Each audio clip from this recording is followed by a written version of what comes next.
నటి ఆత్మహత్య చేసుకునింది. ఆమె కారణం ఏమంటే తల్లిదండ్రుల ఒత్తిడి కారణంగా చదవాలి, ఉద్యోగం చేయాలి, పెళ్లి చేసుకోవాలని తల్లిదండ్రులు ఒత్తిడి చేసేవారు.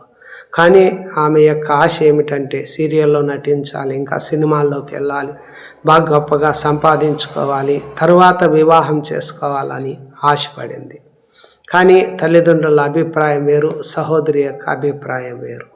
దయచేసి ఈ వీడియో చూసేటువంటి అనేక మంది ఈరోజు తల్లిదండ్రులు, మీకు బిడ్డలను దేవుడు బహుమానంగా ఇచ్చినాడు, దేవుడు మనకు అన్ని విషయాల్లో స్వాతంత్రం ఇచ్చాడు, కానీ మనకి ఇచ్చిన పిల్లల మీద కోపం పడకుండా, వారి మీద అధికారము చేయకుండా, ప్రభుత్వం చేయకుండా, వారి మధ్యలో మనం ఎలాగుండాలంటే, నువ్వు గొప్పవాడుగా ఉండాలంటే పరిచారకుడుగా కడపటివాడుగా ఉండాలి. వారి మధ్యలో ఒక చిన్న బిడ్డను తీసుకొని బిడ్డను చేర్చుకున్నట్లుగా వారి అభిప్రాయాలను కూడా మనము గౌరవించాలి. ఒకరు ఒక విధంగా ఉండాలని దేవుని వాక్యం అంటుంది. ఒకడు ఒక విధమునను మరి ఒక విధానం ఉండాలని. ఒకరేమో చదవాలి, ఉద్యోగం చేయాలని ఆశ ఉంటుంది.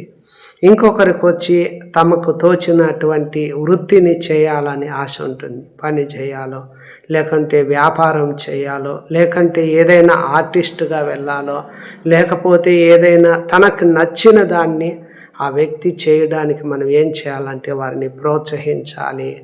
అతనికి నచ్చిన దాన్ని చేయకుండా నువ్వు చదవల్లా, ఉద్యోగం చేయాలా, పెళ్లి చేసుకోవాలా, సంపాదించాలా అని వారి మీద ఒత్తిడి చేయడం, అధికారం చేయడం, ప్రభుత్వం చేయడం తగవు కాదు. దయచేసి ఈరోజు అనేక మంది అలాంటి కారణముగా ఎంతోమంది పిల్లలు ఏం చేస్తున్నారంటే జీవితంపై విరక్తి కలిగి అనేక కుటుంబాలు కాపర్లేని గొర్రెలాగా విసిగి చెదిరిపోతున్నారు. మాకు తెలిసినటువంటి ఒక సహోదరి కూడా ఉన్నింది. ఆమె కుటుంబంలో ఆమెకి ఇష్టమైనది ఏమిటంటే మ్యాథ్స్ చేయాలని చాలా ఇష్టము. కానీ తన భర్త వివాహం చేసుకున్న తర్వాత నువ్వు ఉద్యోగం చేయాలా, నువ్వు హిందీ చదవాలా, హిందీ పండిట్గా కావాలి. ఆమె హిందీ రాదు, బలవంతంగా ఒత్తిడి చేయడం. ఆమెకి రేయింబొగులు కోచింగ్కి వెళ్ళి బుక్స్ చదవతా, నువ్వు అదే ఉద్యోగం తేవాలా, హిందీ పండిట్గా వెళ్ళాలా, నువ్వు అలాగనే ఉండాలని ఆమె మీద ఒత్తిడి చేసేవారు, ఆమె మీద కోపపడేవాడు, ఆమె మీద అధికారం చేసేవాడు. ఈరోజు కూడా ఎంతోమంది తల్లిదండ్రులు అలాగనే తమ పిల్లల విషయంలో చేస్తున్నారు. దయచేసి అలాగా ఉండకూడదు. ఒక చిన్న బిడ్డలను మనం ఎలా చేర్చుకుంటామో అలాగ బిడ్డల విషయంలో కూడా మనము వాళ్ళ అభిప్రాయాలను మనం గౌరవించాలి. వాళ్ళకు నచ్చినట్లుగా ఉండటానికి వాళ్ళకు నచ్చినట్లుగా జీవించడానికి మనం వాళ్ళని